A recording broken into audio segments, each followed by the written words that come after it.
నమస్తే. ప్రతి ఒక్కళ్ళకి డబ్బు ఎలా సంపాదించాలి, ఏమిటి అన్న కోరిక ఉంటూ ఉంటుంది. కామన్ ప్రతి ఒక్కళ్ళు. మీరేంటి ఫైనల్ గోల్ ఏంటి అంటే డబ్బే అని చెప్తారు. దేనికైనా అదే కావాలి గదా! విటమిన్ ఎమ్ అంటూ ఉంటారు. రకరకాలుగా మాట్లాడుతూ ఉంటారు. కానీ దానికి దారులు వెతుక్కునే క్రమంలో కొన్ని తప్పులు జరుగుతూ ఉంటాయి. ఆ తప్పులే రేపొద్దున చాలా అవి ఒక రకమైన పాపాలుగా మారొచ్చు. లేదా రకరకాలుగా మారొచ్చు. డబ్బు అనేది మన దగ్గర నిలవకుండా పోతూ ఉంటుంది. లేదా రాటానికి కూడా చాలా కష్టపడాల్సి ఉంటుంది. అయితే ఈ డబ్బుకి సంబంధించి ఒక మంచి వీడియో చేయబోతున్నాను. అసలు ఆస్ట్రాలజీ ఏం చెప్తోంది? ఎలా రావాలి ఈ డబ్బు? డబ్బు రావటానికి మనం చేయాల్సిన పూజలు కానివ్వండి, వ్రతాలు కానివ్వండి, లేదా దానాలు కానివ్వండి ఏమైనా ఉన్నాయా? ఈ విషయాల గురించి వివరించడానికి నాతో పాటు ఉన్నారు ప్రముఖ ఆస్ట్రాలజర్ మురళీధర్ శర్మ గారు. ఆయన అడిగి దీనికి సంబంధించి వివరణ తెలుసుకుందాం. నమస్కారం గురువుగారు. మహాదేవ శ్రీమాత్రే నమః. అర్జెంటుగా డబ్బు వచ్చేయాలి. ఏం చేయాలి చెప్పండి? అంటే అందరూ అందరికీ చాలా కావాలి. మంది అందరికి ధనం కావాలి. మూలం ఇదం జగత్. మిదగ్ జగత్ అంటారు. అయిపోయింది పరిస్థితి. కానీ వాస్తవానికి కూడా అదొక కోరిక. అది ఎక్కువ ఉన్నా ఇబ్బంది. ఏం చేసుకోలేదు. మనిషికి ఎంతైతే అవసరం పడుతుందో అంత మాత్రమే ఉంటే 1 కోట 2 కోట్లు చాలు నన్ను అడిగితే. అంతకు మించి ఎక్కువ ఉంటే మన కోరికలు ఎక్కువైతవి. ఒక ఇల్లు సంతోషం. ఇల్లు నుండి ఎక్కడికి పోయింది? విల్లా పోయింది. విల్లా నుండి ఎక్కడికి పోయింది? కొంత మన దాన్ని ఏమంటారమ్మా? Farm house. ఫామ్ హౌస్ కదా. చూడండి, అంటే మనిషి ఎక్కడి నుండి ఎక్కడికి విస్తీర్ణం అయిపోతున్నాడు. కనుక భగవంతుడు కూడా ఏ ఏ సమయంలో ఎవరికి ఎట్లా బుద్ధి చెప్పాలో అట్లా ఖచ్చితంగా బుద్ధి చెప్తూనే ఉంటాడు. అందులో నో డౌట్. అది ఇషా ఫౌండేషన్ కు సంబంధించినటువంటి సద్గురు గారికైనా కూడా, అంటే తనేదో చెడు చేశాడు అని కాదు ఇక్కడ, మంచి చేసినప్పటికీ కూడా కర్మ అనేది విడిచిపెట్టలేదు.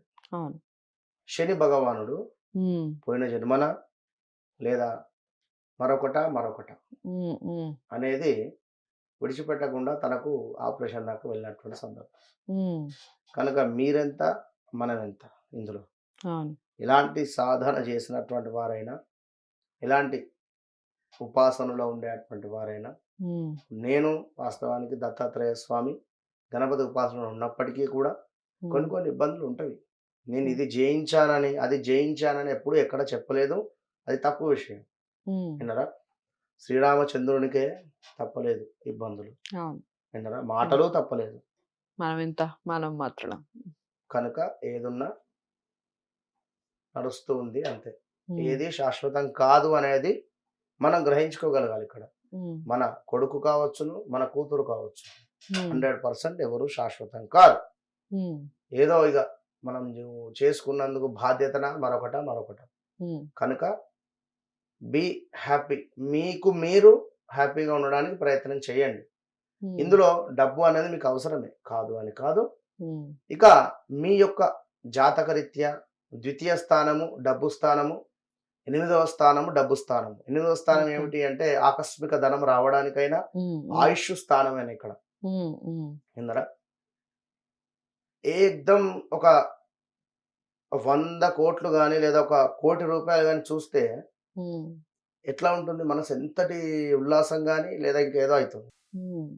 సాధన చేసేటువంటి వారికి ఒక రోడ్డు మీద 1 లక్ష రూపాయలు దొరికితే, ఉదాహరణకు అమ్మవారి కారకరంగా భావన చేసుకుంటారు. అందులో నుండి ఒక 50% ఖచ్చితంగా కూడా దాన ధర్మాలకు కానీ అన్నదానానికి కానీ ఇంకేటో ఖర్చు పెడతారు. ఇది ఖచ్చితం. వారి జ్ఞానం అది చెప్తుంది. రోడ్డు మీద తిరిగేటువంటి వారికి 1 లక్ష రూపాయలు దొరికితే వాడు ఏం చేస్తాడు? ముందు నేరుగా బార్ షాప్కి పోతాడు. ఖచ్చితం అది మాత్రం. ఎందుకంటే అతని జ్ఞానం అది చెప్తుంది ఇక్కడ.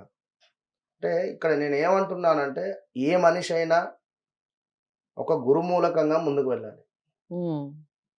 ఒక గురువు మూలకంగా ముందుకు వెళితే మంచి ఫలితం ఉంటుంది. కనుక ఖచ్చితంగా కూడా ఎవరైనా కూడా డబ్బు కావాలి. మీ అవసరం ఎంత అవుతుందో అంతే. అయితే ఇక్కడ మీరు ఏలినాడు శనిలో ఉన్నారా, అర్ధాష్టం శనిలో ఉన్నారా? ఇప్పుడు మొన్న ఒకరికి నాకు సంబంధించినటువంటి వ్యక్తికి మొన్న IPL మ్యాచ్లు అవన్నీ బెట్టింగ్స్ జరిగినాయి. క్రికెట్ నైటు 11 ప్రాంతంలో నాకు తెలిసిన వ్యక్తి, గురువుగారు 80,000 సంపాదించాను ఇవాళ రాత్రి నాకు జనరల్‌గా మెసేజ్ పెట్టాడు. హ్మ్. మరొకరు 8,00,000 వచ్చాయని చెప్పి మెసేజ్ పెట్టారు. హ్మ్. ఇక ఇంకొకరు ఇక కోట్లలోనే ఉన్నారు జనరల్‌గా. హ్మ్. సరే అనుకున్నాను. ఇదంతా ఒక 1 వీక్‌లో జరిగినటువంటిది. హ్మ్. ఆఫ్టర్ ఇదంతా అయిపోయిన తర్వాత ఎవరికి కాల్ చేసినా కూడా ఎవరి వద్ద డబ్బులు లేవు. ఇవన్నీ వెళ్ళిపోయినాయి మళ్ళా. ఎక్కడి నుంచి అయితే వచ్చినావో హ్మ్. అక్కడికే మళ్ళీ వెళ్ళిపోయినాయి. హ్మ్. ఆశ. హ్మ్. ఇప్పుడు ఇక్కడ 80,000 వచ్చినటువంటి వాడు, అరే! నేను ఇంకాస్త పెడితే నాకు 10%, 20% ఎక్కువ వస్తాయని చెప్పి ఆశపడి పెట్టడం జరిగింది. ఉన్నాయి మొత్తం నేనింక. హ్మ్. ఈ లక్షలు వచ్చినటువంటి వానికి కూడా అదే పరిస్థితి అయింది. కోట్లు వచ్చినటువంటి వారికి కూడా అదే పరిస్థితి అయింది. హ్మ్. మనకు మనకు అది బాకీ ఉండాలి గదా! హ్మ్. హ్మ్. అంటారు ప్రతి అన్నం మీద నా పేరు రాసి ఉండాలి అని జెప్పి. అవునవును. అది ఎట్లయితే నిజమో హ్మ్.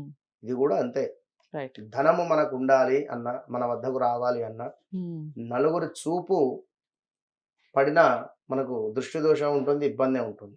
హ్మ్. కనుక ఇలాంటి సిట్యుయేషన్స్ ఉండేటువంటి వారు, మరి మనీ రిలేటెడ్ ఉండేటువంటి వారు ఇంటి ముందు ఎరుపు రంగు క్లాత్‌లో జిల్లేడు చెట్టు యొక్క వేరు పెట్టాలి. ఓకే. జిల్లేడు హ్మ్. వేరును హ్మ్. ఆ యొక్క ఎరుపు రంగు క్లాత్‌లో మూటగట్టి ఇంటి ముందు సింహద్వారం ముందు వేలాడదీయండి. హ్మ్. ఇక డబ్బు ప్రవాహం అంటే ప్రవాహంగా వస్తుంది. తప్పకుండా. ఓకే. 100%. హ్మ్. ఇంకా మాకు నరదృష్టి ఉన్నది, దృష్టి దోషం ఉంది, కాస్త పరుల చూపు పడుతూ ఉంది అనుకున్నటువంటి వారు హ్మ్. తెలుపు రంగు బియ్యాన్ని తీసుకొని, హ్మ్. నలుపు రంగు బియ్యం గూడా ఉంటవి. దంపుడు బియ్యంగా వాటిని చెప్పడం జరుగుతూ ఉంటుంది. హ్మ్. కొంత నలుపు రంగు బియ్యం గూడా దొరుకుతాయి మనకు మార్కెట్‌లో. హ్మ్. లేదు అనుకుంటే కాటుకను తీసుకొని కొంత లైట్‌గా ఆయిల్ రాసి, ఒక్క చుక్క ఆయిల్ వేసి కాటుక మీద అది హ్మ్. ఇట్లా అని జెప్పేసి వీటిని ఆ యొక్క రైస్‌కు మొత్తం ఇట్లా అన్నా గూడా బ్లాక్ కలర్ అయిపోతాయి మొత్తం. ఓకే. బ్లాక్ కలర్ అయిపోతాయి రైస్. హ్మ్. ఈ అవును. రైస్‌ను బ్లాక్ రైస్ దొరుకుతాయండి బయట కూడా. దొరుకుతవి. హ్మ్. చెప్తున్నా ఒకవేళ మాకు అవైలబుల్‌లో లేవంటే ఉదాహరణ చెప్తున్నా. హ్మ్. వీటిని తీసుకువెళ్ళి మీ ఇంటికి లెఫ్ట్ సైడ్ ఈశాన్యంలో గాని, హ్మ్. లేదా వాయువ్యంలో గాని చిన్నగా గుంత తీసి అందులో వేసి క్లోజ్ చేసేసేయండి. ఓకే. దృష్టి దోషం కానీ, హ్మ్. ఎవరైనా మీ ఇంటికి కాస్త చెడు చూపు ఉంది అనుకున్నా, హ్మ్. ఓర్వటం లేదు అనుకున్నా గూడా వారందరికీ రివర్స్ అయితది. హ్మ్. వారికే రివర్స్ అయ్యేటువంటి పరిస్థితి ఉంటుంది. ఎట్ ద సేమ్ టైమ్ ఓం నమః శివాయ అనేది శివ పంచాక్షర నామం అందరికీ తెలుసు. కానీ ఓం శివాయ నమః, ఓం శివాయ నమః అనేటువంటి మంత్రాన్ని ఒక 10,000 సార్లు జపం చేసేసరికి ఎంత 20 నిమిషాలలో 1000 అయితది. 10,000 అంటే పెద్ద లెక్క కాదు. హ్మ్. ఓకేనా? ఒక 3, 4 రోజుల్లో చేసేయవచ్చు. హ్మ్. 10,000 సంఖ్య. ఒక్క రోజులో కూడా చేయవచ్చును. హ్మ్. విన్నారా? నేను మినిమమ్ రోజుకొక 8-12 గంటలు జపం మీద కూర్చున్న రోజులు కూడా ఉన్నది లాక్‌డౌన్‌లో. హ్మ్. విన్నారా? అన్ని గంటలు. అయితే ఖచ్చితంగా కూర్చొని ఎవరైతే జపం చేస్తారో 1, 2 డేస్‌లో ఓం శివాయ నమః హ్మ్. అద్భుతమైనటువంటి ఫలితం ఉంటుంది. ఓకే. ఇక ఇంకా మీకు ధనానికి సంబంధించింది గాని, ఈ నా యొక్క నరదృష్టికి సంబంధించింది గాని, అది వీలైన వాళ్ళు అది జేస్తారు. ఈ యొక్క మనము చెట్టు యొక్క వేరు చెప్పాము. ఇది జేస్తారు. హ్మ్. ఇవి 2 మాకు సెట్ కావు అనుకుంటే, ఇప్పుడు నేను మరొకటి మూడోది చెప్తున్నాను. ఇది చేయండి. ఇది చాలా పవర్‌ఫుల్. మోస్ట్ పవర్‌ఫుల్ ఇది.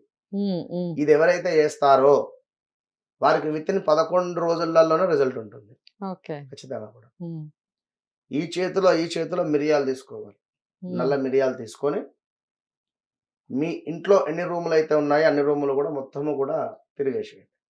హ్మ్. తిరిగిన తర్వాత బయటికొచ్చేసి ఇంటి బయట 3 కూడలులు గాని, లేదా 4 కూడలులు గాని ఉండేటువంటి ప్రదేశంలో లేదా ఎత్తైన ప్రదేశానికి వెళ్లి ఇది ఇటు పాడేయండి, ఇది ఇటు పాడేయండి.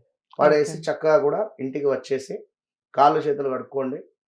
కళ్ళు తుడుచుకోండి, నోట్లో నీరు కూడా పుక్కులించి ఉమ్మేయండి, ఓకే. కాలు కడుక్కొని ఇంట్లోకి రండి. విత్ ఇన్ 11 రోజులలో చెడు దృష్టి ఉన్న, ధన సంబంధిత ఇబ్బందులు ఏమైనా స్ట్రక్ అవుతూ ఉన్నవి, ధనం రావటం లేదు అనుకున్నా, లేదా ఉద్యోగంలో ఈ యొక్క ఉంటాయి కదమ్మా మనకు ఏమైనా ఇంక్రిమెంట్స్ కానీ లైక్ రైట్. అలాంటివి ఉన్నా కూడా ఏదైనా లాభం జరగాలి అంటే ఖచ్చితంగా తప్పకుండా ఆకస్మిక ధనం అనేటువంటిది మీకు వస్తుంది. వస్తుంది. చాలా అంటే చాలా చక్కటి రెమెడీస్ 3 రెమెడీస్ చెప్పారు. ఆ. ఖచ్చితంగా 3 పాటించే ప్రయత్నం చేయండి. 3 పాటించని పక్షంలో లేదు మాకు దొరకడం లేదు అంటే కనుక మిరియాలకు సంబంధించి అయితే ప్రతి ఒక్కళ్ళ ఇంట్లో ఉంటాయి మిరియాలు. మిరియాలు లేని ఇల్లే ఉండదు అసలు నాకు తెలిసి. ఆ. చక్కగా పాటించే ప్రయత్నం చేయండి. మంచి ఫలితాలు పొందండి. 11 రోజుల్లో ఖచ్చితంగా రిజల్ట్ ఉంటుంది అని చెప్తున్నారు గురువుగారు. అందరికీ నచ్చింది అనుకుంటున్నాను వీడియో. నచ్చితే తప్పకుండా లైక్ చేసి షేర్ చేయండి. ఛానల్ని సబ్స్క్రైబ్ చేసుకోండి. నమస్తే.